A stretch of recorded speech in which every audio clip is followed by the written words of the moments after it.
What is up, everyone? Welcome to Shaping Success. This is brought to you by Shade Bros, which is the company that I own. If you live in the Treasure Valley and you're looking to get your windows covered or need some patio shades, please give us a call, 208-99-SHADE. And stay tuned for a new podcast coming out called Shaping Success Treasure Valley, where I interview people from the local area and talk about entrepreneurial stuff and what they're doing. First episode is out now with Chris Flexhow, good friend of mine and realtor. Robert Watson, what is going on? Good morning. Happy Monday. Oh, the same old. I just was working on a piece over the weekend on agency, personal agency, right? Personal That it's agency. not, and it's not a function of willpower, that it's about our focus. Yeah, which I think is it's interesting. Focus is an interesting subject in itself because so many people, and I think that this has to do with like everyone is diagnosed with something, right? Like everyone's got an issue, but that focus to focus in on what you're doing is a tough thing for most people now, where everyone's got ADHD or everyone's got all these personal problems, all these things that just we didn't talk about before, right? Like it's an interesting situation. Yeah, I totally agree. And I think it's because most of the study was, for example, the idea of what was the difference between motivation and discipline, that you wake up in the morning and you're not motivated, but you have chosen intentionally to be disciplined, so you do it anyway, Right. right? It's kind of like the fear aspect, right? Fear is normal, have fear and do it anyway. Mm-hmm. So a lot of this is about how we focus, not so much willpower, I'm going to gut through this thing. Yeah. But it's more like what I focus on. And a guy told me this years ago. He said, if you want to get up in the morning and you want to be able to run and you want to be consistent with what you do, he said, make sure your shoes are right next to your bed and your clothing's right there. And so all you have to do is roll out Right. and fall into your shoes and then hit the door. What he was saying is the way we focus our lives is where we end up if we remove the obstacles from us. That it makes it so much easier. If I have to find my clothes and I have to find my shoes and I have to, all these things you have to do to get up at 4 o'clock in the morning to run, they're all present obstacles. Oh, this is how I feel. No, forget all that. Make it so easy that you can literally roll out.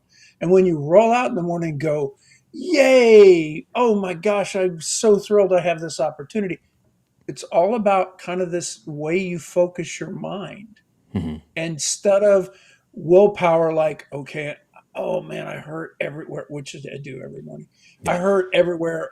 I can focus on that, right? Yep. Or I can jump ahead almost to the, you know how good this feels when it's done? How amazing this run feels like when it's done? Do you know what it feels like? And so it's what we focus on. In other words, how much willpower does it take to roll out of bed when I hurt versus when I focus on how cool and incredible the end of the run is? What happens is I'm almost bypassing willpower, Right. and basically saying, this is what I'm focusing on. And what you focus on, this is really interesting. This phrase that I put in this latest paper I wrote, where your attention rests, reality takes form. Mm-hmm. Exactly. I mean, think about that one for a second. Where you focus and where you put your attention and where your attention lands, reality forms. Yeah, and we talk about that all the time because the opportunity is there. The option is yours. You decide whether and I just posted this on my Instagram, and it's like fail forward or move forward. Like that's a mantra that I always use, because if you fail forward, that means that you're going to try again, that you're going to keep going, that you're not going to let it take that away from you. And when we sit there and we fail, to us, a lot of times it means that we're done, like it's over. Not to us in general, but to people in general, like it's over. And I tend to sit there and go, well, this didn't work. What are we going to do?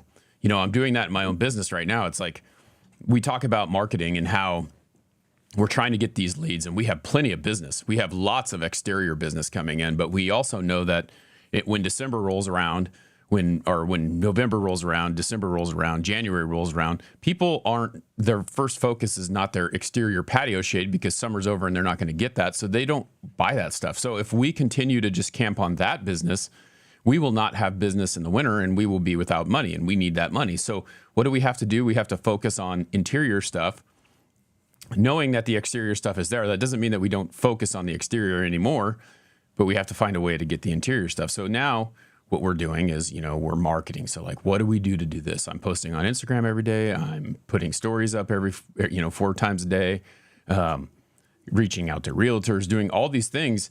And what has gotten us the most leads is reaching out to realtors. So I'm trying to double down on that. What can I do to get that to happen? It doesn't mean that it's just going to happen. It's trickling in, but I could focus on the exterior stuff, or I can keep trying to get that other thing. And if I don't, the outcome will not be what I need. It won't be more business. It's going to be, or more business in a certain category. It's going to be, I'm not going to have business at all. So what's the choice? You have the opportunity. You can either focus, refocus, and continue to refocus every single time when you don't get the outcome you want, or you can just quit.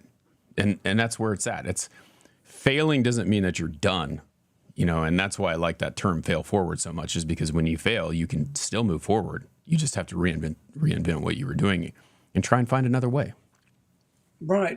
I ran across starting to work on this phraseology that simply calls it strategic intentionality. Mm-hmm. Right? That your intentionality is not just in the next thing you do.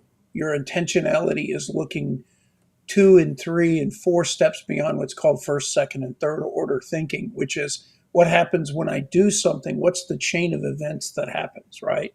Yep. How far ahead of the chain of events am I getting? And that's just such a cool part of trying to organize, because I think what you're going to find, and again, I'm just going to prophesize for a second, a year from now, when you are wildly successful, you're going to kind of be kicking yourself for not have done it sooner. Yeah. Right? Oh, I guarantee that. Because how you lamented the change, right? Mm-hmm. It was like, don't make me do this. Don't make me do this. Don't make me do this. And the reality is that's what you needed to do. And it Right. was, it was like going down on the Titanic. Mm-hmm. And you've got a lifeboat sitting there and you're like, well, I'm going to help a bunch of people first. But Yeah. your lifeboat's still there. And finally you realize that the boat is listing to the certain point where you go, I got to get off the damn boat. Well, and I think that that's one of the things that, talking about my whole scenario, one of the things with me is like, I always want to do what I can do to help people. And what's funny is you find out really in the end, when it's all said and done, and when all the smoke clears, the fact of the matter is that you really didn't mean that much to whoever you think you're helping out. Like, they're looking at you as just a cog in the wheel, and you're looking at them as someone that you have a personal relationship with and you care about and you want to help. And the reality is I need to take some of my own advice sometimes. I talked about putting your own life preserver on first. And one of the things that slowed me down in making the decision was the fact that I was not ready. Like, I got to put all these little things in place in order to make sure that I'm going to be okay when it hits the fan, right? And so sometimes, just like you said, like I can see right now that I wish I would have done it sooner. But what happened was I was just like, well, I got to do this and I got to do that because I got to be in the right spot. And I just know, by the end of the summer, this thing is going to be kicking off so hard that we're not even going to have to worry about it. Now, convincing other people of that is a tough thing. But, I've made connections already. Like last week, I made a connection with a local thing where they've asked me to come sit in on their marketing meeting. And doing this podcast where I'm kind of separating it, and you and I have talked about this for a long time. We've just been kind of lazy with what we're doing, but like separating it and niching it down to being more, for me, like Shaping Success, being more in the Treasure Valley is something that is going to be very helpful, that you can see back behind me, kind of sort of the tops of the chairs, but we're going to do in-person interviews. And those in-person interviews are going to be with people who are local in the area. And it's going to be awesome to be able to do that, to niche it down. And that's what you got to do. You just got to do that. And then our podcast is going to become, we need to rename it. I haven't talked to you about this off air, but we need to rename it. We need to find something. We've talked about that for a while now. Now it's time to do it because it's going to be another part of what I'm doing. It's not like it's going anywhere. We just have to Right. change it so that it can fit where it needs to fit.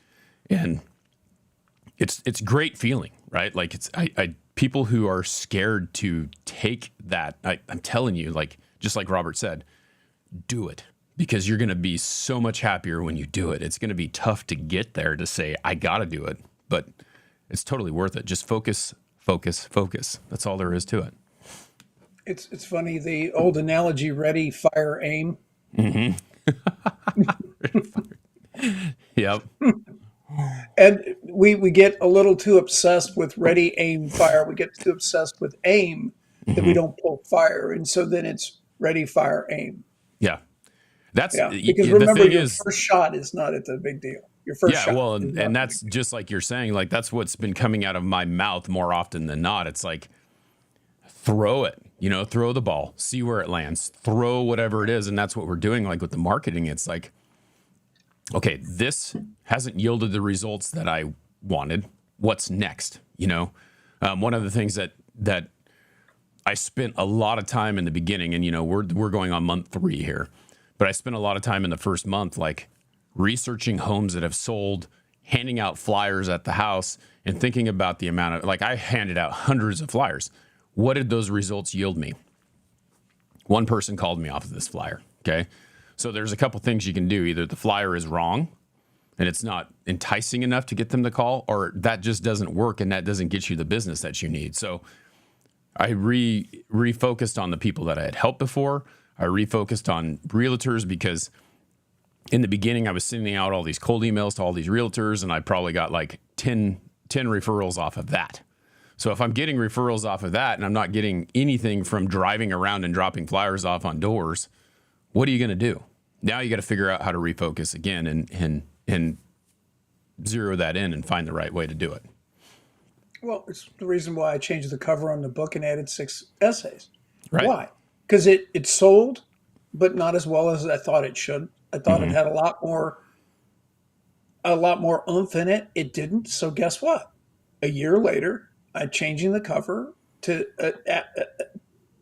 attack a different audience. And I also addressed the reason why I didn't think it was selling in the first 6 essays, right? That it was something going on in our culture that needed to be addressed too, right? That we were skimming through life, Yep. that we were all looking at things on a very superficial basis, and that our attention span, there was some research, again, I don't have this solid, that our attention span went from 7 seconds to 5.7, Yeah. that we actually lost attention span in the last decade. That doesn't surprise me, but it also explains why we're so shallow about everything. Think about this. We're shallow in our relationships. We're shallow in, looking at everything kind of somewhat as a commodity. Now, there is a reason to pick up and change things. Absolutely. But everything can't be so shallow in our pursuit, in our research like you're doing. You're basically saying, no, I'm not going to do shallow. I'm going to go deep. Why? What am I doing? I'm constantly changing and evolving. What is that? That's deep research, Yeah. right? Yep. Shallow research is trying one thing and quitting. Yep. Yeah, and I mean, the thing is when it's your livelihood, and that's why I think that people, no matter what they're doing, have to think about it. And it's easy to say, hard to do, because I think that most people don't think that way, and it's easy to just like walk away from it, right? But think about it today, whatever it is that you want to do. What if it is your livelihood? Like, this job is my livelihood. What do I have to do to pay my bills, stay in my home, feed my kids, keep the lights on, give us a vehicle to drive? Like, what do I have to do? And if you thought about, like, I could easily just quit and say, screw this, I'm not going to do this. But I have to look at like the big picture. Sometimes I still get LinkedIn notifications that this job is open, that job is open, because for the last 2.5, 3 years, I've been looking for a way out. Right. And I get these notifications that, because one of the things that I always wanted to do was like be a sales manager. I want to be a manager, but what I really want is to be an owner, because that's what I am. I own the company. I make the decisions. It falls on my shoulders. If it's not successful, then it doesn't happen. But I still get those emails, and I could take them off. I could turn the notifications off. But to me, looking at that going, look at this. There's an opportunity. Is it better than this? No, it's not. And it won't be. but it will constantly remind me that I am doing what I want to do, not what someone else wants to do for me. I don't have someone else in charge of me. I don't have someone else trying to make a decision based on what's going on with me. I'm making the decision. And that is very, it's refreshing to know that I get to wake up every single morning and make the decisions for myself. And if I fail, it's on my shoulders, not on someone else's. And that was the biggest problem that I had at the previous place I worked was no matter what I did, no matter how hard I worked, it wasn't going to fix the situation that I was in. It was just going to put a Band-Aid on it. And now I'm fixing my own situation. Well, I just love this, and going back to the focus and perspective situation, the concept what's called red car theory, and you've heard this before. The idea is that you don't realize how many red cars are out there until you buy a red car, until Right. somebody focuses you on a red car. So it becomes a matter of perspective. But then if you back up for just a second, you realize that you're not seeing the truth of the world. Right. You're seeing the world as you are, not what the way the world is, and that each time you're awoke to a different perspective, right? Like there's a way to run the shade business. Right. Swear to God, there's a way to run the shade business where you capture 100% of the business, exterior and interior. There is a way to do it. Now, the problem is you don't know that way Yeah. yet. Okay. But your point is what market penetration is doing what? Doing more and more things. Think of it as like a combination lock. You're doing more and more things right. And as you do things more and more right, what are you doing? Getting a larger and larger percentage of the market share. Yep. Because literally, truthfully, you can wipe another client out. Mhm. And if we don't think that doesn't work, ask Walmart if it does. And if you don't think that works, ask Amazon if it does. Yeah. Okay, because they literally wiped businesses out because there is a way to get 100%. Now that's ridiculous. Nobody's really going to work to get 100 because that it's too thin of margins. It's too easy to get 2/3 and make huge margins. Why would you care about getting 100%? Right. But there is a way to get 100%. It's just that from our perspective, we don't know the clue and we don't know how to change because, again, that's where we're at the moment. But the whole point of changing and manipulating, for example, my supplements, I'm constantly adjusting my stack. And when I say it's a stack, it's a stack. But again, it's constantly changing. And you just can't be afraid of failure Right. because failure isn't really failure. It's just trial and error. I tried something and didn't work. So Yep. try something else. Yeah. And it's funny. I sit there and I think about like the TikTok algorithm. Like that's a big thing that is always changing, just like you said. So what can you do to appease that? And if you want those videos to go viral or you want to get more views or whatever, you have to figure out a way to make that happen. But what it starts with is actually posting the video. And a lot of people like you go down that rabbit hole sometimes in the algorithm plays to that, right? So you see a video that says, you want to get more followers? And like I've been stitching these a lot lately because it's just kind of funny to me. It's like all these people talk and they talk and they talk and they talk and they are doing the right thing because they got that hook, right? That draws people in because everyone wants more views, you know? And so they'll pull people in. But the fact of the matter is it doesn't really work that way. Like you have to continue to post and maybe someone will find you or maybe you'll find that audience. But it's just like with this podcast, you know, we get views on shorts that are like thousands of views and then we get some that are like 70. It's like it has to be interesting. You have to figure out that way. But there's no quick fix to it. There's no like get rich quick scheme. You know, like people pay for views or pay for followers or whatever. What does that do for you? Nothing. It does nothing. I've talked about it before where I have 24K followers on TikTok. I still get 100 comments. You know, like I still get the same 100 people looking at my content. I don't get any new people. And that's the thing. It's like everyone I want more followers. Like the big thing right now is dads following dads. And it's like, okay, so now we got a bunch of dads who follow us, but our content isn't dad content, right? So what does that do? It puts you in a place where you got more followers, but you don't have more views. You don't have more likes. You don't have the things that you're looking at. And if your true idea is to get out there, then you just got to keep posting. So just post a damn video. right. It's funny because mine, of course, is I've got 1,500 videos of the Hmm. same thing, Yep. 6 to 8 second videos with a mantra, and that's it in the same position, same headshot. And so I have anywhere from 600 or 700 views to 200. Hmm. And TikTok thinks I give a rat's ass about what I get. I don't care. So Yeah. TikTok's algorithm is not going to torture me one way or another. I'm just going to do my thing. If you want to reach out to me, fine. But I'm the constant on the backside that says that TikTok should be looking at me and saying, you're failing as an algorithm because this guy does the same thing over and over again and it doesn't build. Yeah. Okay. But So it you as an does though. algorithm Like, are failing. I think Yeah. the big thing with you though, like, and that's a testament to what you're doing with your or with your posting is the fact that it is the same. So Mhm. those people that you have watching your videos see your videos. The 1,500 people that you see, because the way you cultivated that audience is different than the way that I cultivated my audience. They see it. You know, 24K people with 300 people seeing the video. That's less than 0.01% of the people that are seeing it. Like with yours, where you get the comments and the likes and all that stuff on the video, a greater percentage of the people that follow you see your video and they get what they want, right? Versus Mhm. the people that just followed me because I had a number. They don't get what they want. They just follow some guy who's got a lot of followers. Yeah. And again, this should be the testament to TikTok to say your business is a failure, Yeah. truthfully.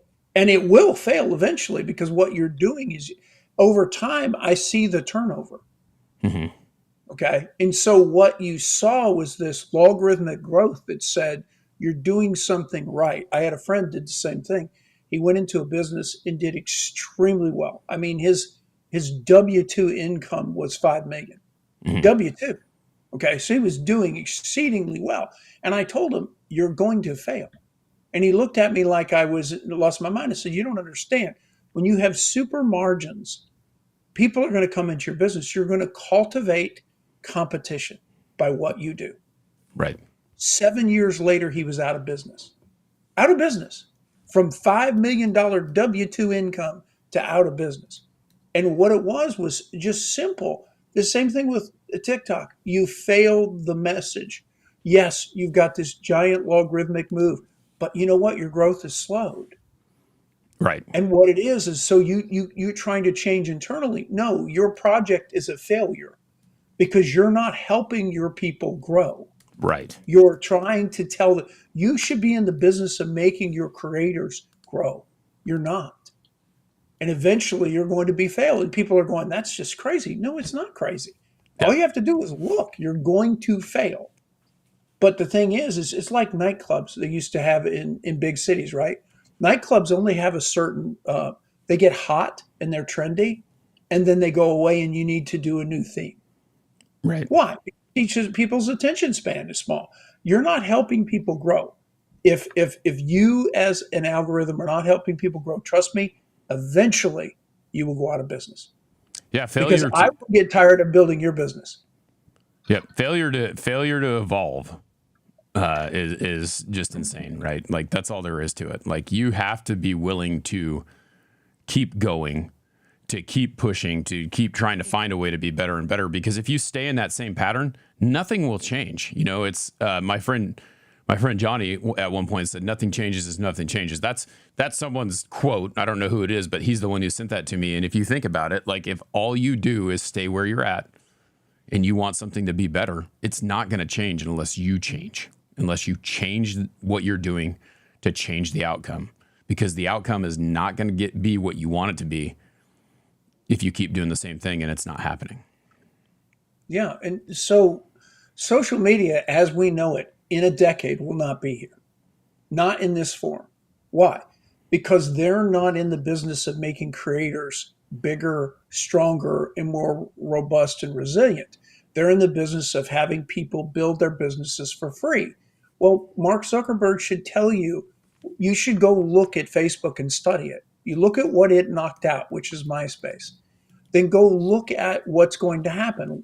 It's people's attention spans are small, and you're not building resilience. Right. That's the key.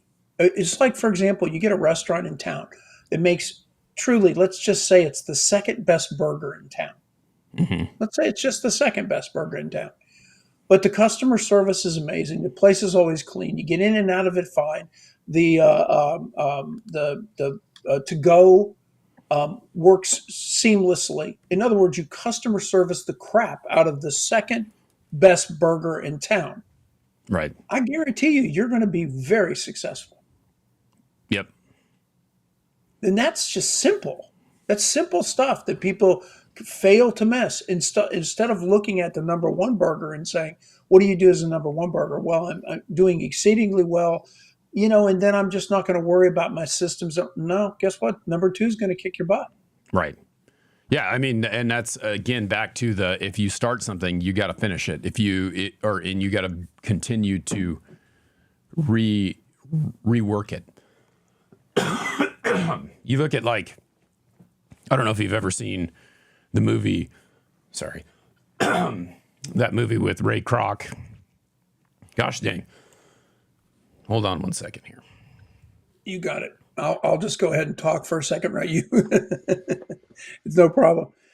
It's interesting. We have two burger places here in Texas that are In-N-Out Burger, which I think you're familiar with. Right. Another company called Whataburger.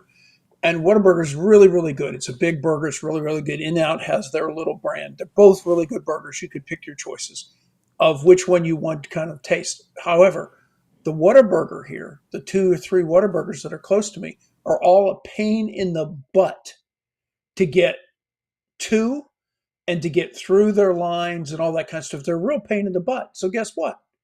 I don't go back. In-Out is crowded as hell, and I still get in and out in a pretty reasonable amount of time. And it's crowded as hell no matter when you want to go. Right. But they seem to magically get you in and out. So guess what I do? I go to In-N-Out. I actually drive a little bit out of my way to avoid the Whataburger because the service is so bad. Yeah. And they don't even know it. And I'm like, I tried to explain it to them, and they're like, we don't care. Oh, okay, cool. Because if it's just me, you can't tell me it's just me. When you were talking about that, one of the main things that I was thinking about was In-N-Out and how they're interesting because you go up there and they got 3 things on their menu. That's it. Like There is this secret menu that you can kind of tap into if you want, but it's just adjusting toppings or the way that the burger comes to you.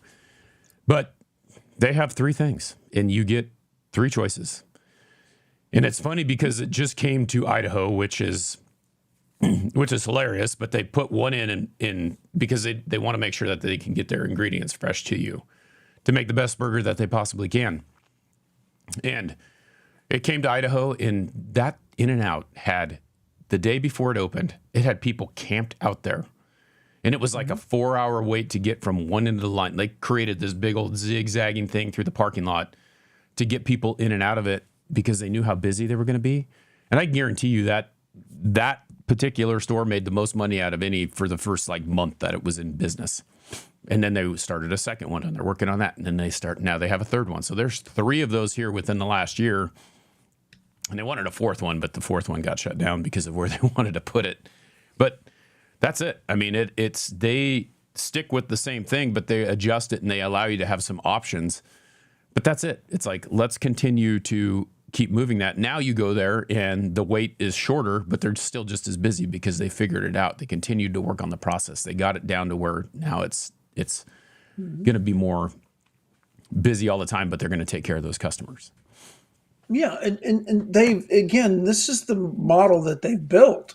The model that they built has not been worried about creating diversity in their menu. Their model has been make the best customer experience, keep the burger constant. In other words, like you said, we're going to make sure that we are an A+ burger. We're not your only burger choice, but we're an A+. And we're going to make sure we get that customer experience down. And you saw what everybody else did. They expanded their menus. They thought expanding their menus. No, it's not. That's not the way we think. Yeah. We as customers have so many choices, right?